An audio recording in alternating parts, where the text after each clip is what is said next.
and I would like to welcome you to an excellent gameplay presentation we have for you today. I really hope you enjoy what we have in store for you. Have fun.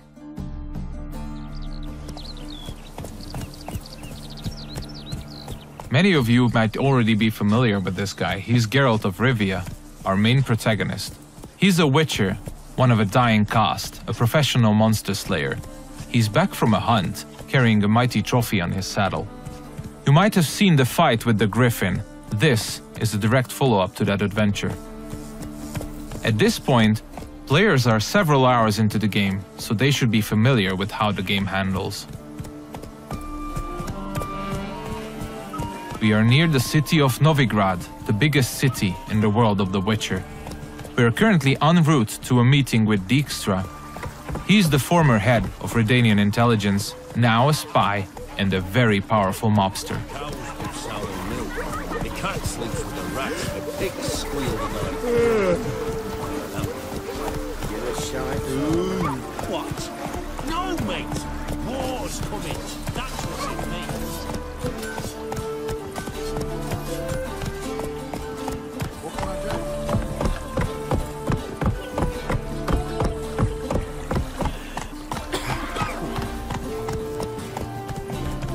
Careful, you scab. Several thousands of inhabitants, houses made of brick, paved city streets, warehouses, all the desirable guilds and artisans, banks, the breathtaking temple isle, inns, brothels, and the biggest seaport in the north. This is Novigrad. It's a living, breathing ecosystem of thousands inhabiting its corners. Everyone in the city, all thugs, beggars, lords and peasants have their day and night activities and pastimes. They make all of Novigrad's 4 districts unique, characteristic places, worlds within a world to explore. Take the fish market on the other side of the canal, for instance. You can of course buy fish there, but if you meet the right people and pay the right price, you can get some nice and juicy contraband weapons, armor, and ingredients to your concoctions. This place is ripe with quests to embark upon. Be careful though. Pick one and another may perish. Your choices will heavily affect how other adventures in the city are born or die. If this presentation were about discovering all of the Cloak and Dagger gameplay, we'd be sitting here for quite a while. So instead, let's press on and try not to hit the pedestrians on the way. Let's play Foot and the Witch. Yay! She can be a witch. I don't want to be a witch. Horrible stinker. I know. We're getting closer to the place where we can talk to Dijkstra. He's the one who ordered the griffin to be slain. We have done our part of the deal. Now it's his turn to provide us with some information.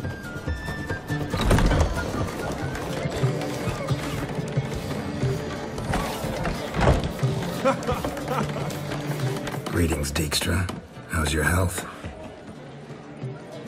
You're late. Fulfilling my end of the bargain. Brought you the head, just like you wanted. It's hooked to my saddle. Somebody should get it. I've fulfilled my end as well. Dug up that bloody information you wanted. What have you learned? Your ashen-haired lass with the scar on her cheek, she's presumably in Velen, was seen there in the company of a creature that goes by the name of Johnny. Don't laugh, but to believe the witness's tale, this being looks a bit like a child and lives in some burrow in the woods. Probably a Bucca or a Luton. But she's in Velen? Damn it. Geralt, is she who I think she is? Thanks, Dijkstra. That was coin well spent. Nice talking to you. Good time I was on my way. Dijkstra tells us that the person we are looking for is deep south in Velen, nowadays only going by the name of No Man's Land. She was last seen there with Johnny, a peculiar creature living in the woods. It's quite far away, so we'll use fast travel to get there. We'll visit one of the signposts we can use to get to our destination on the outskirts of the city.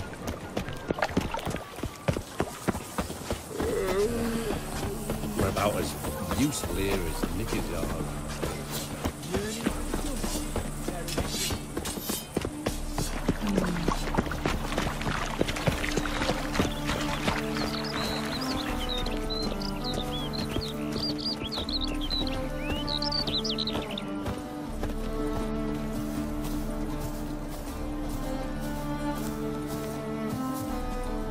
Everything you see, every village, tower, or point of interest can be explored in the game.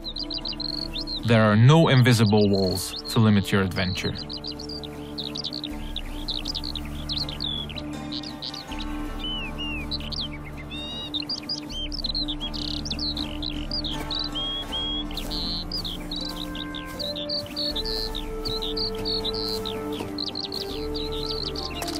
Fast travel is available to locations you've already unlocked by visiting them, and luckily a spot close to where we want to get has already been made available to us by our preceding adventures.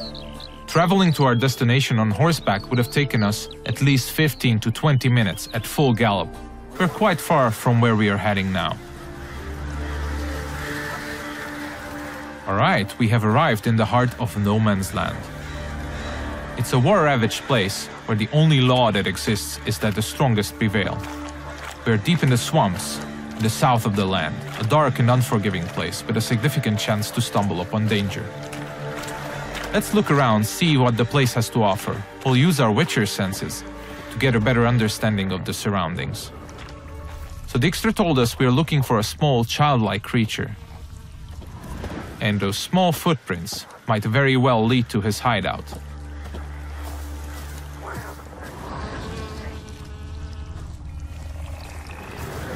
Pretty cozy shelter. The creature Dijkstra mentioned must live here. Seems like we have stumbled upon a peculiar hole in the ground, Johnny's cozy hideout. Let's knock on the door.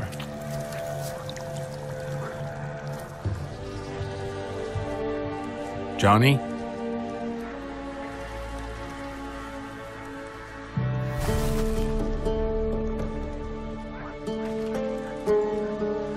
Don't be afraid.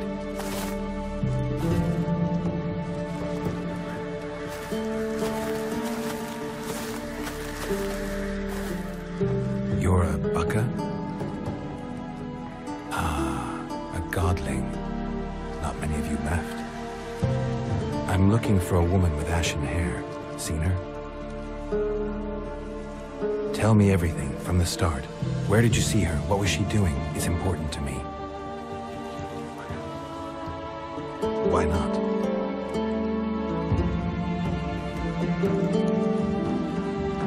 Lost your voice?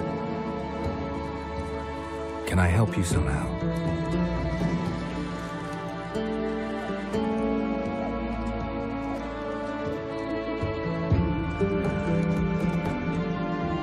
Want me to follow you? No choice, I guess.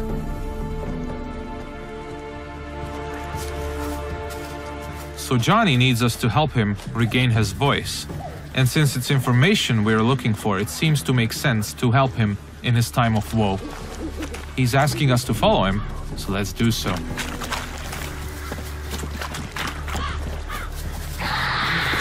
Ah, wildlife.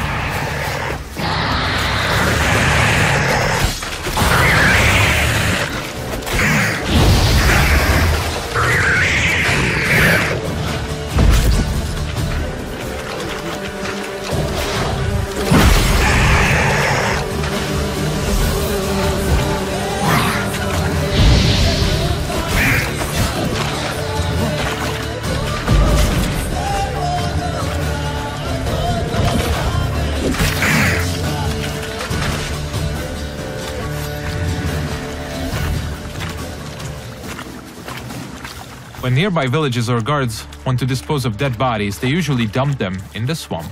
Stay close to me. Some of these bodies come back as the creatures you just saw. They are called drowners. They prey upon travelers and adventurers, much like us.